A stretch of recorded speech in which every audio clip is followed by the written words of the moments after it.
प्यार भरा आप सभी को एक बार फिर से नमस्कार। और government jobs academy YouTube channel पर आप सभी का एक बार फिर से हार्दिक अभिनंदन करता हूँ। रात के 3:20 हुए और विकास सर चैन नहीं लेने दे रहे हैं। भाई साहब आज आपने वीडियो रिकॉर्ड नहीं किया है, बच्चों को रिकॉर्ड करके वीडियो देना है, वीडियो रिकॉर्ड करो। तो दोस्तों एक ऐसा वीडियो ही क्यों ना रिकॉर्ड कर लूँ आपके लिए मैं कि बात में कुछ मज़ा ही आ जाए।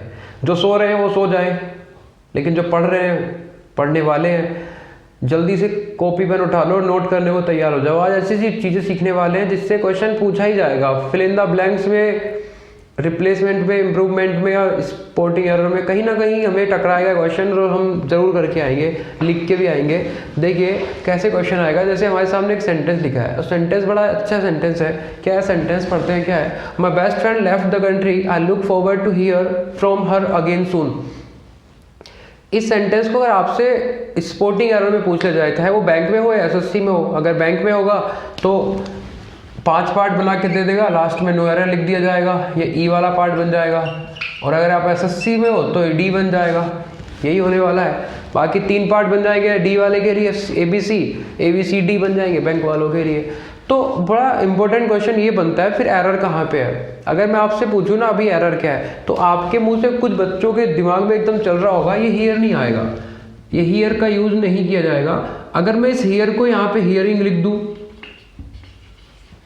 और मैं इसके पार्ट बना देता हूँ, my friend best friend left country, I look forward to hearing. अभी है हियर की बात कर ही नहीं रहा, मैं हियरिंग की बात कर रहा हूँ। मैंने हियरिंग को बना दिया यहाँ पर सेकंड पार्ट और थर्ड पार्ट ये रहा डी हमारा नो एरर।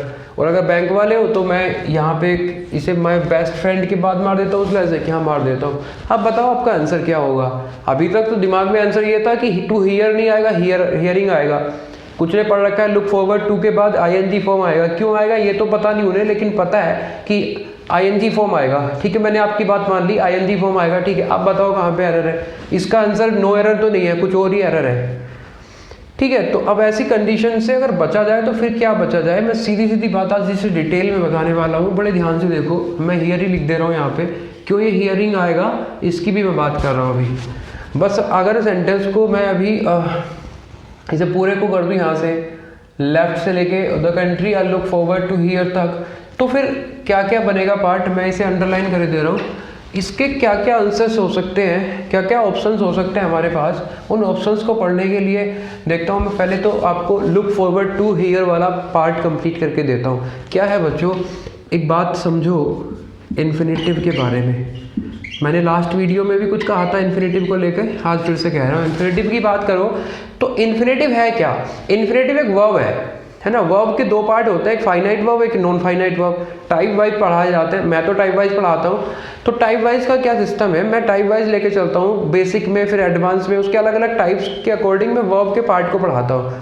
फिर टाइप 3 में आके जब मैं चलता हूँ तो मैं वर्ब के 2 पार्ट पढ़ा देता हूँ। एक फाइनाइट वर्ब बोलता हूँ, लिख देता हूँ, चलो मैं एक फाइनाइट वर्ब बोल दी हमने, एक नॉन फाइनाइट वर्ब बोल दी। फाइनाइट और नॉन फाइनाइट वर्ब हो गई। चलिए इस वर्ब के हमने 2 पार्ट बना दिए। अब यहाँ से क्वेश्चन ये भी बन जाएगा कि भाई फाइनाइट वर्ब क्या है और नॉन फाइनाइट वर्ब क्या है। छोटा सा क्वेश्चन है, पता होना चाहिए कौन सी फाइनाइट वर्ब है कौन सी नॉन फाइनाइट वर्ब है। क्योंकि अगर हमने फाइनाइट और नॉन फाइनाइट को पहचान लिया तो ट्रांजिटिव और इंट्रांजिटिव को पहचानने में बड़ा आसान हो जाएगा काम, है ना। उसकी हमें जरूरत पड़ती है इस वर्ब के चैप्टर में। और ऐसे समझ लो कि जैसे मैथ्स की जान है परसेंटेज ना, वैसे इंग्लिश लैंग्वेज की जान है ये वर्ब का चैप्टर। वर्ब के चैप्टर को, टेंस के चैप्टर को अच्छे से कर लो, आधा काम तो हो जाएगा यहीं पे। लेकिन वो अच्छे से होना चाहिए, एक एक चीज़ डीपली पढ़ाई जानी चाहिए, तभी मज़ा आएगा। चलिए मैं आपको छोटी सी बात बताता हूँ फाइनाइट और नॉन फाइनाइट के बारे में। क्या एक ऐसा वर्ब जो टेंस के या प्रोनाउन के चेंज होने से अपने मीनिंग को चेंज कर लेता है is called finite verb. I repeat, एक ऐसा वर्ब जो टेंस के चेंज होने से या फिर प्रोनाउन के चेंज होने से अपने मीनिंग को चेंज कर सकता है, कर लेता है, उसे हम बोलते हैं फाइनाइट वर्ब। एक ऐसा वर्ब जो ना तो टेंस चेंज होने से और ना ही प्रोनाउन चेंज होने से, कोई भी फर्क नहीं पड़ता उस पर। अगर हम टेंस को चेंज करेंगे तो भी, प्रोनाउन को चेंज करेंगे तो भी उस वर्ब पे कोई फर्क नहीं पड़ने वाला, उसका सेंस चेंज नहीं होने वाला। उस वर्ब को क्या बोलते हैं? Non finite verb. मैं आपको एग्जांपल लिख के बताता हूँ। क्या, जैसे मैंने एक सेंटेंस लिखा, I want to play cricket. इसी का एक और सेंटेंस लिख दिया मैंने, I wanted to play cricket. दिख रहा है सबको? सब समझ में आ रहा है? एक और सेंटेंस लिख दिया मैंने, he wants to play cricket. दोनों सेंटेंसेस को ध्यान से देखो, क्या हुआ? I want to play cricket and I wanted to play cricket, ये दोनों सेंटेंस सेम सेम है। इन दोनों का प्रोनाउन आए हैं यहाँ पर भी और यहाँ भी आए हैं, दोनों में सेम है, लेकिन चेंज क्या हुआ? वॉन्ट। अब पहले तो मैं एक क्वेश्चन यहाँ से ये पूछना चाहता हूँ आप सबसे, आप टाइम ले सकते हैं 2 सेकेंड, कि वर्ब कौन कौन से हैं। ध्यान से देखो क्या है। देखो इसमें वॉन्ट वर्ब है, यहाँ प्ले वर्ब है, फिर वॉन्टेड है, फिर प्ले है, यहाँ फिर वॉन्ट्स है और यहाँ पे प्ले है। तो 2 वर्ब एक सेंटेंस में लिखे हैं। यहाँ वॉन्ट है, यहाँ वॉन्टेड है, यहाँ टू प्ले लिखा है, यहाँ भी टू प्ले लिखा है। ये तो चेंज नहीं हुआ ना। लेकिन इन दोनों में क्या चेंज हुआ? टेंस चेंज हुआ। Tense changed. क्लियर कर पा रहे हो मेरी बात को?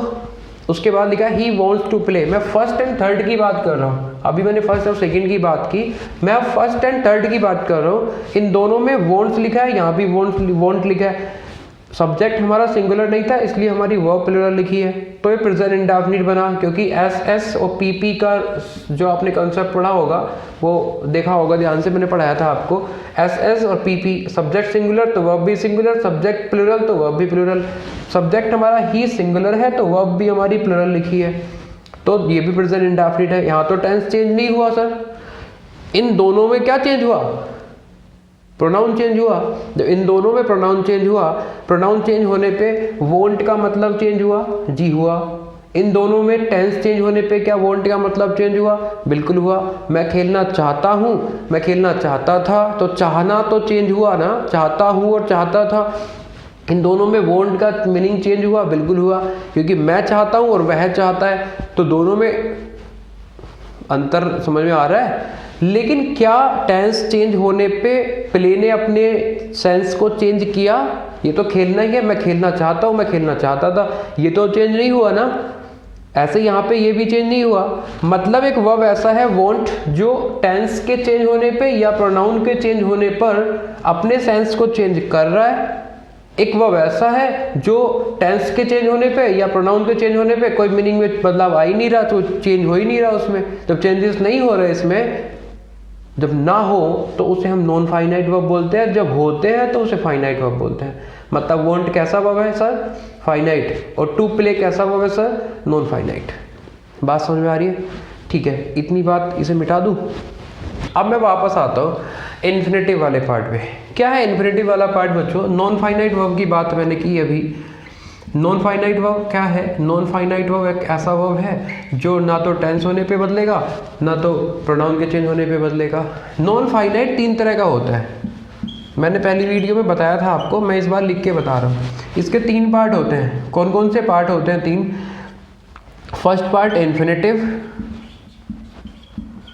Second part gerund and third part is participle.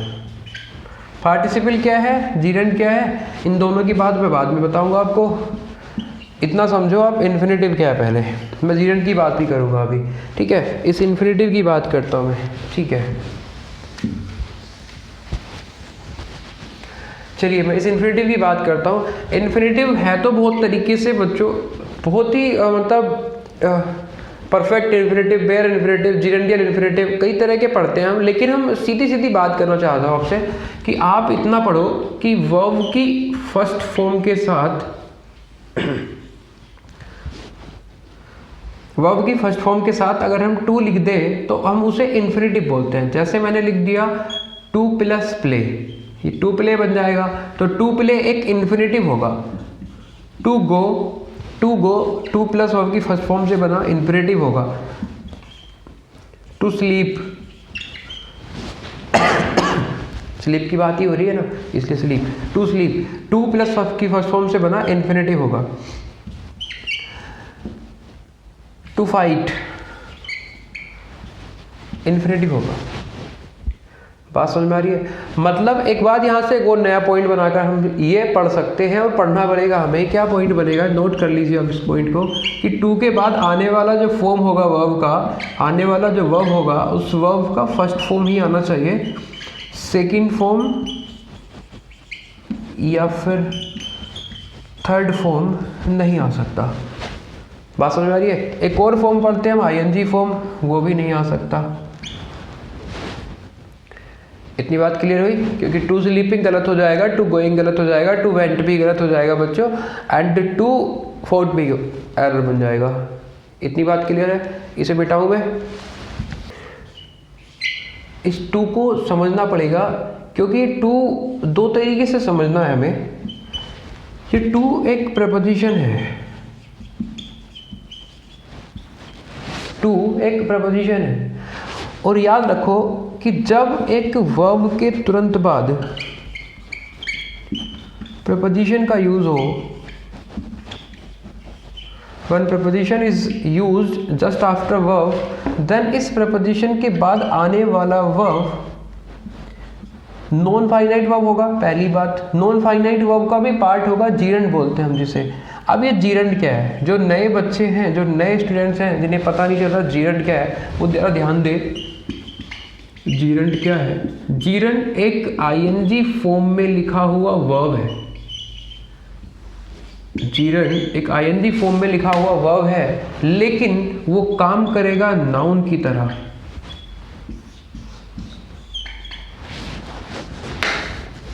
बात समझो, जीरंड एक आईएनजी फॉर्म में लिखा हुआ एक वर्ब है जो काम करेगा नाउन की तरह। मैंने लिखा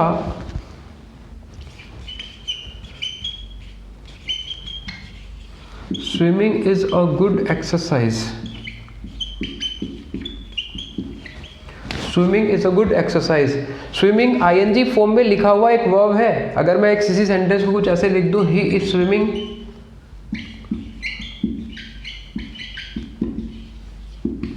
ही इज स्विमिंग, वह तैर रहा है, तो इज एक हेल्पिंग वर्ब है, उसके बाद मेन वर्ब लिखा है, तो स्विम मतलब तैरना होता है, उसमें आईएनजी फॉर्म लगा रखा है हमने। बात समझ में आ रही है? तो swimming is a good exercise ING form में लिखा हुआ एक वर्ब है स्विमिंग, लेकिन इससे पहले लिखा है, इससे पहले लिखा है, मतलब एक हेल्पिंग वर्ब से पहले लिखा है, तो क्या या तो नाउन होगा या प्रोनाउन होगा। मतलब ये काम किसका कर रहा है? नाउन का। एक ऐसा आईएनजी फॉर्म में लिखा हुआ वर्ब जो नाउन का काम करता है, उसे हम जीरंड बोलते हैं। तो सीधी सीधी बात इतनी जान लो, आईएनजी फॉर्म होगा वर्ब का, ING form non finite verb जब नाउन का काम करता है उसे हम क्या बोलते हैं? जीरंड। मिटाओ इसे, ठीक है।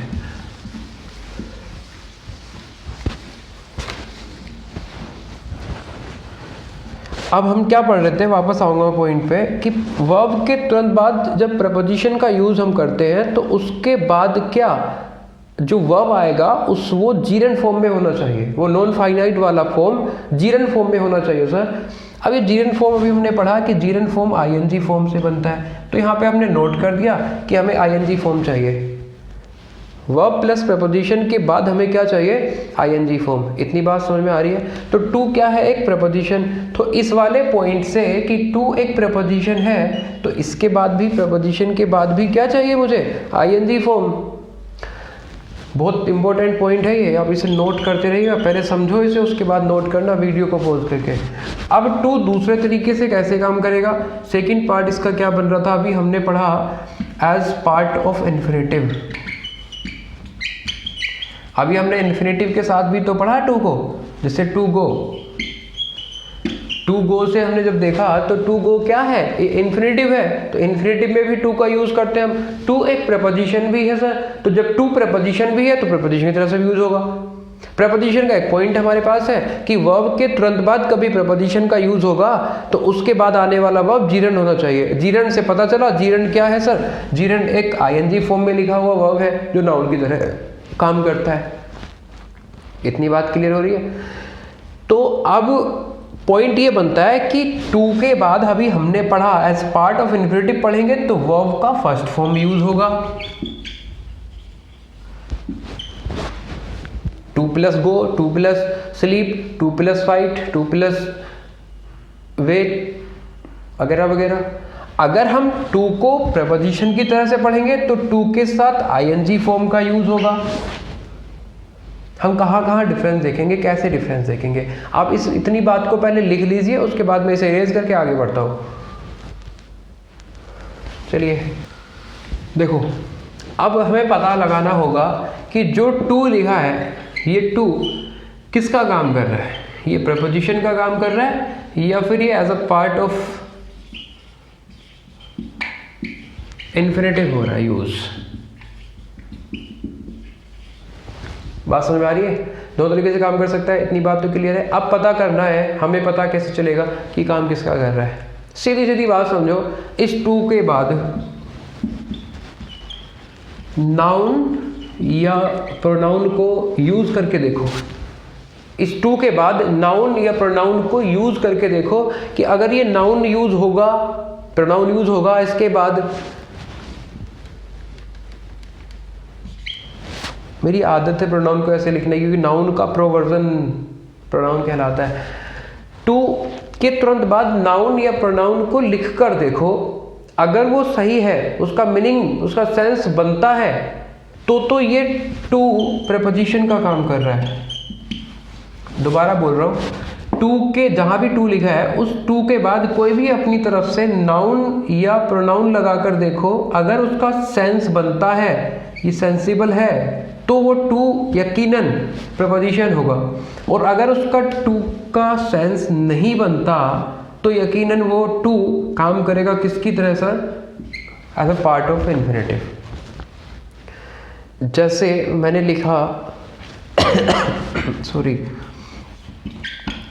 आई एडिक्टेड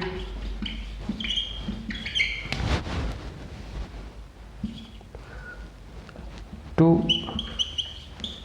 स्मोक, और ये झूठ है, सच मत मान लेना इसे। Addicted to smoke. अब देखो एक और सेंटेंस लिख रहा हूं मैं,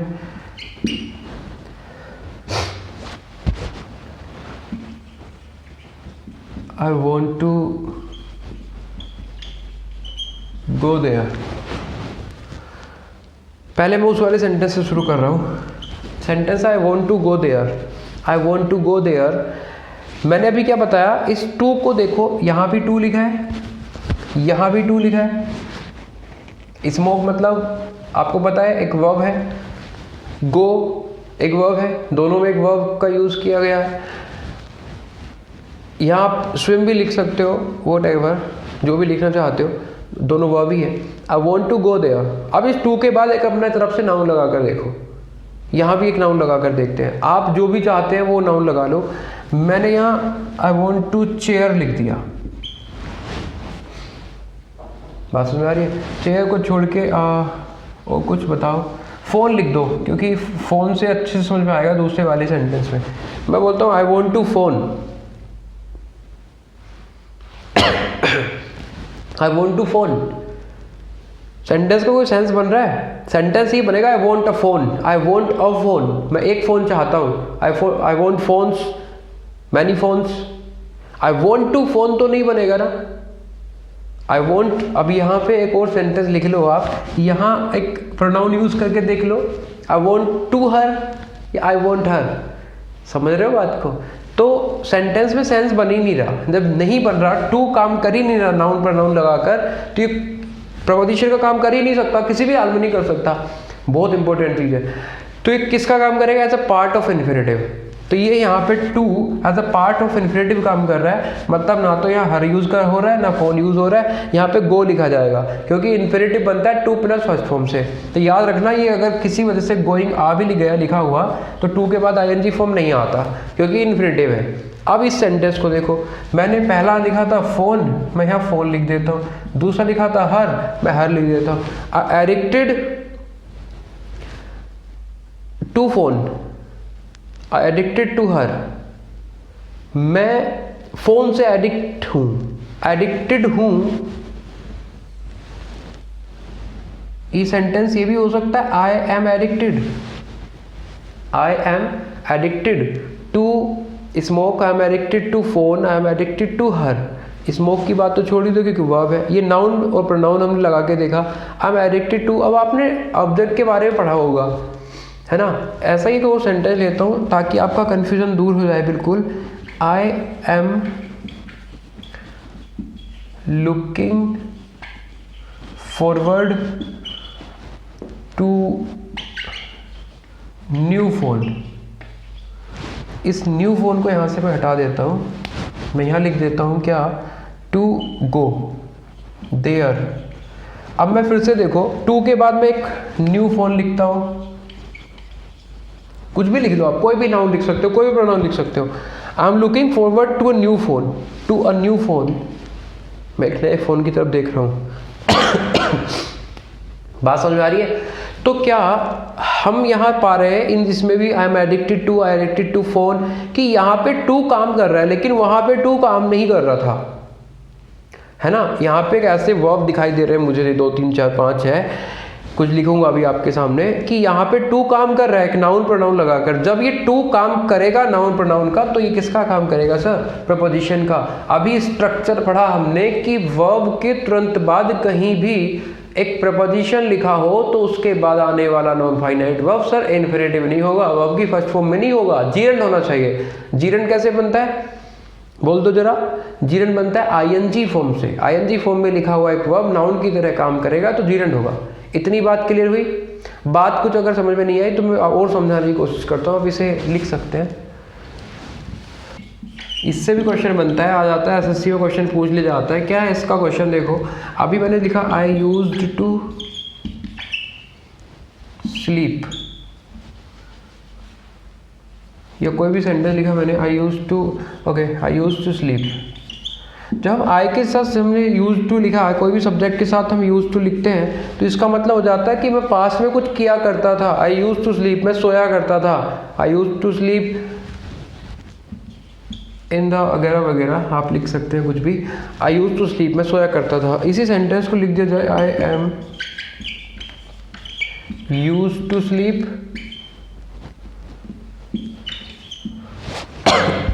आई use to sleep, I am used to sleep. I used to sleep में क्या हो रहा है, आई यूज टू स्लीप में क्या किया जा रहा है, I use to a marker. Sentence का सेंस बन ही नहीं रहा। टू के बाद मैं नाउन लगाने की, प्रोनाउन लगाने की कोशिश करूंगा, बनेगा ही नहीं सेंटेंस का सेंस। मैंने मार्कर लगा के देखा, बना ही नहीं सेंटेंस का सेंस। मतलब ये टू प्रपोजिशन की तरह काम नहीं कर रहा है, ये स्लीप के साथ लिखा हुआ और ये काम कर रहा है इन्फिनेटिव का। और इन्फिनेटिव कैसे बनता है, टू प्लस फर्स्ट फॉर्म से। तो this sentence is correct. I am use to a marker. अब देखो क्या है, ये जो आई एम यूज्ड लिखा है यहाँ पर, इसके बाद ये टू जोड़ने का काम कर रहा है। इधर से जो भी लिखा है आप यहाँ पे कोई भी लिख दो, I am used to a marker. इस यूज्ड का मतलब हो गया हैबिट। और जब इस यूज्ड का हैबिट मतलब हुआ, क्योंकि जब मैं बोलूँ आई एम इंटरेस्टेड, तो इंटरेस्टेड किसका काम कर रहा है, या तो एक एडजेक्टिव का काम करेगा या नाउन का काम करेगा, यही तो है। तो क्या है खेल सारा, आई एम यूज, इस यूज का मतलब बन गया हैबिट। और जब हैबिट को मैंने किसी दूसरी वर्ब के साथ जोड़ने की कोशिश की तो एक प्रपोजिशन चाहिए। और प्रपोजिशन क्योंकि रिलेटिंग वर्ड होता है प्रपोजिशन, तो प्रपोजिशन के बाद स्लीप नहीं आएगा, आने वाला वर्ब आईएनजी फॉर्म में होगा, यहाँ पे आईएनजी आएगा स्लीपिंग। तो क्या पॉइंट बनेगा यहाँ से, पॉइंट बना लो आप कि सब्जेक्ट के बाद अगर यूज्ड टू लिखा होगा तो फर्स्ट फॉर्म आएगी, और अगर सब्जेक्ट के बाद इज, एम, आर, वोज, वर लिखा होगा तो आईएनजी फॉर्म आएगी। यही बना पॉइंट। देखो आई एम लिखा है, एम के बाद यूज्ड टू आया, उसके बाद आईएनजी फॉर्म आई, हमने डायरेक्ट पॉइंट बना लिया। एक मिनट, यहाँ पे यूज्ड टू रह गया बच्चों, प्लस यूज्ड टू लिखा होगा तो उसके बाद आने वाला फॉर्म आईएनजी फॉर्म होगा। क्लियर हुआ।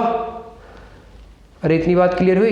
तो देखो ये जो सारे वर्ब हैं, इन सब वर्ब के बाद कभी कोई नाउन का यूज हम नहीं कर पाते, इसीलिए टू इनके साथ जुड़ा हुआ है, ना कि as a part of infinitive. ये टू जो है ना, यहाँ पे टू जो लिखा है, ये सब जगह टू, ये टू काम कर रहा है प्रपोजिशन का, और जब ये प्रपोजिशन का काम करेगा तो इसके बाद आने वाला वर्ब आईएनजी फॉर्म में होना चाहिए।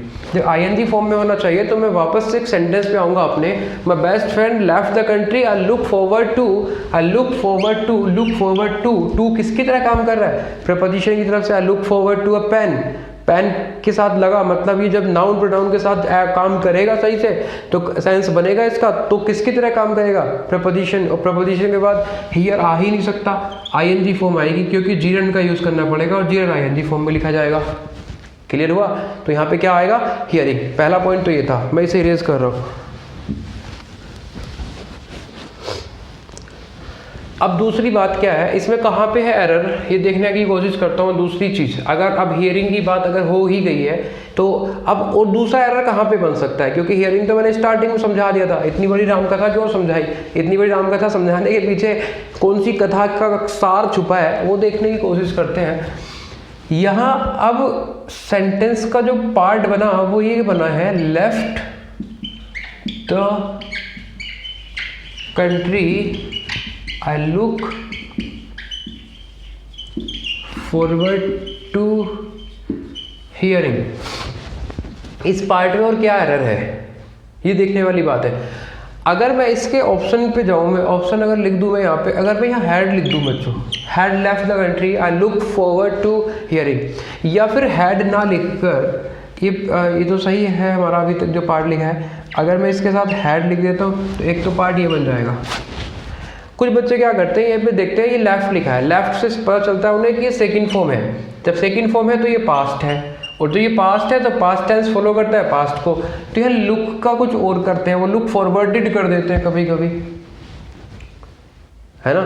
यहाँ पे कभी कभी कुछ आई वॉज लुकिंग कर देते हैं। नहीं यार, पहले सोचो समझो हो क्या रहा है सारी चीज़ों को। अब वो जमाना गया, वो लेवल जा चुका है जिस लेवल की बात कर रहे हैं हम, है ना। इस लेवल को कंप्लीट करो, इस लेवल को अपने दिमाग में डालो कि भाई हम कुछ नया करना चाह रहे हैं। सेंटेंस है उसमें ये कोशिश करो कि सेंटेंस में एरर बन क्या सकता है, किस तरीके से इम्प्रूवमेंट हो कैसे सकता है। चलिए, एक वर्ड लिखा है अगेन सून, सेंटेंस में हिंट मिल रहा है बड़ा अच्छा। अगेन सून, बहुत जल्दी मिलने की बात की है। My best friend left the country, country छोड़ चुका है, उसने छोड़ दी है की बात कर रहा है वहाँ पे। I look forward to hearing from her again soon. Again soon ने बताया कि अभी अभी की बात हो रही है, सेंटेंस की बात हो रही है, अभी अभी की बात हो रही है, क्योंकि ये ऐसा वर्ड है जो प्रेजेंटली रिसेंटली की बात कर रहा है। जब रिसेंटली की बात करते हैं तो हम प्रेजेंट परफेक्ट टेंस का यूज करते हैं, प्रेजेंट परफेक्ट टेंस का यूज करते हैं। और प्रेजेंट परफेक्ट टेंस में हैड का यूज नहीं होगा, हैज का यूज होगा। सेंटेंस सही बनेगा, has left the country, I look forward to hearing. बात समझ में आई? कोई डाउट किसी का, किसी भी तरह का? ओके, आगे बढ़ते हैं नेक्स्ट सेंटेंस की तरफ। पढ़ना था एक बार सेंटेंस को, क्या है। The city joined league of 70 other cities from across the globe for a city to city collaboration to tackling climate change and increase urban resilience. बहुत अच्छा सेंटेंस है। पहला एरर तो ये बनता है, क्या लिखा है भाई, the city joined league of 70 other cities. इस पार्ट की बात कर रहा हूं मैं, बड़े ध्यान से देखो, इंडेफिनिट आर्टिकल की बात कर रहा हूं मैं। इंडेफिनिट आर्टिकल दो तरह का होता है, एक इंडेफिनिट और डेफिनिट। मैं इंडेफिनिट की बात कर रहा हूँ बच्चों। अभी इंडेफिनिट आर्टिकल यूज किया जाएगा, हमेशा किया जाता है before SCN, singular countable noun. कहीं भी अगर सिंगुलर काउंटेबल नाउन लिखा होता है तो हम इंडेफिनिट आर्टिकल का यूज करते हैं। इंडेफिनिट आर्टिकल होते कौन कौन से, A एंड N, दोनों की बात कर रहा हूं मैं। League of 70 other cities. अब देखो लीग है तो बहुत सारों की होगी, एक की कभी लीग नहीं बन सकती। तो इन 70 अदर सिटीज की, 70 दूसरी सिटीज की, शहरों की एक लीग बनी, एक लीग बनी ना, क्योंकि लीग तो एक काउंटेबल नाउन की तरह काम कर रहा है। और काउंटेबल भी कैसा है, सिंगुलर, क्योंकि लीग्स तो लिखा नहीं है। जब लीक्स नहीं लिखा तो यहाँ पे एक इंडेफिनिट आर्टिकल चाहिए था, वो इंडेफिनिट आर्टिकल अ होगा। यहाँ पे एक एरर था छोटा सा। बैंक वालों के लिए एसबीआई पीओ ने कई बार क्वेश्चन पूछा है इस तरह का, तो ध्यान से रखना ऐसी चीज को कि अ का एरर भी बनता है। City joined a league of 70 other cities from across the globe for a city to city, for a city to city, ये नाउन कंपाउंड है, जिसने नहीं पढ़ा वो देखे वीडियो को। कोलैबोरेशन टू टैकलिंग टू आया अभी मैंने टू की बात की आपसे बहुत देर से, अब टू की बात हम फिर से करने की कोशिश कर रहा हूँ। क्या कि टू प्रपोजिशन काम कर रहा है या as a part of infinitive काम कर रहा है। For a city to city collaboration to noun, collaboration to pen, collaboration to foam, collaboration to whatever, कोई एक नाउन प्रोनाउन लिख कर देखो आप, कोई भी सेंस नहीं बनने वाला। जब कोई सेंस नहीं बन रहा मतलब किसका काम कर रहा है, as a part of infinitive. और जब ये as a part of infinitive काम करता है तो हम इसके साथ वर्ब की फर्स्ट फॉर्म का यूज करते हैं। यहाँ पे TACKLE का यूज किया जाएगा, ना कि टैकलिंग का। तो यही एरर था हमारा, एक वो एरर था, दोनों में जानबूझ के एरर बनाया था मैंने, ताकि आपको क्लियर हो जाए कि प्रॉब्लम वहाँ भी आ सकती है यहाँ भी आ सकती है। कुछ बच्चे इस वाले पार्ट में लगा देते हैं, कहते हैं कि चेंज नहीं आएगा, चेंजेस आएगा। क्यों आएगा? अभी क्लाइमेट चेंज की बात कर रहा है वो, यहाँ पे वर्ब की बात नहीं कर रहा। टैकल क्लाइमेट चेंज, ये पूरा वर्ड है, tackle climate change and increase urban residence. तो बात को समझो, यहाँ पे इंक्रीज लिखा है, वहाँ भी चेंज लिखा है, तो चेंजेस और इंक्रीजेस की बात नहीं हो रही है, सेंटेंस सही है। क्लियर हुआ? इसकी बात मैं नेक्स्ट सेंटेंस में करूंगा। ऐसा सेंटेंस एक और है मेरे पास, मैंने इकट्ठा किया है आप सबके लिए ना, सेंटेंस मैंने बना रखे हैं। आप ये मत सोचना कि सेंटेंस बन नहीं रहे, सेंटेंस मैंने आपके लिए इकट्ठे कर रखे हैं, आप देख सकते हैं। एक एक करके मैंने सेंटेंस लिख रखे हैं, उन सेंटेंस को लिख लिख के बता रहा हूँ आपको। मैंने बहुत सारे सेंटेंस इकट्ठे कर रखे हैं, इनकी बात कर रहे हैं। ठीक है, चलिए अब टाइम बहुत हो चुका है, सोने का वक्त है। अब मुझे थोड़ा सा सोने दीजिए, सोना चाहता हूँ, नींद आ रही है। मैं अगली वीडियो में फिर से मिलूंगा आपके लिए। इन सेंटेंसेस को आप काउंट करते रहिए, 100 करा के छोड़ूंगा। और ऐसा नहीं है कि 100 लिखाऊंगा उसका सॉल्यूशन ये दे दिया, डायरेक्ट पॉइंट बता दिया। देखो आज मैंने 2 ही सेंटेंस कराए, आधे घंटे का वीडियो लगभग हो चुका है शूट, है ना। उसके बाद मैंने आपको 2 ही सेंटेंस बताए। मैं आपको एक सेंटेंस दिखा के ना पूरा डीपली जाके समझाऊंगा, फिर भी समझ में ना आए, अगर आप सेटिस्फाई नहीं हो, परेशान होने की जरूरत नहीं है यार। देखो सबको मैं सेटिस्फाई करने की कोशिश करूंगा, सबको कर तो नहीं सकता, भगवान तो मैं नहीं हूँ, लेकिन मैं कोशिश जरूर कर सकता हूँ एक बार। तो अपना डाउट नीचे कमेंट बॉक्स में लिखते रहो, वीडियो को सब तक पहुँचाते रहो कि भाई अब इंग्लिश को भी फ्री में पढ़ाया जा रहा है, सब तक पहुँचाओ बातों को, ताकि सबका फायदा हो सके यार। ठीक है, बस आपने ये वीडियो देखा, आपका बहुत बहुत धन्यवाद। Thank you for watching this video. And आप सबसे यही उम्मीद रखता हूँ कि आप अच्छे ढंग से पढ़ रहे होंगे। बस एक ही चीज़ पे ध्यान रखो, पढ़ाई करते रहो, व्हाट्सएप ग्रुप में अपने सबको बताते रहो, डिस्कशन करते रहो आपस में चीज़ें। इनसे क्या होता है, अब एक इंटरेस्ट बनता है हमारा, जब इंटरेस्ट बनता है तो फिर आसान हो जाता है सारा खेल। ठीक है, अगली वीडियो में फिर से मिलेंगे, बाय बाय।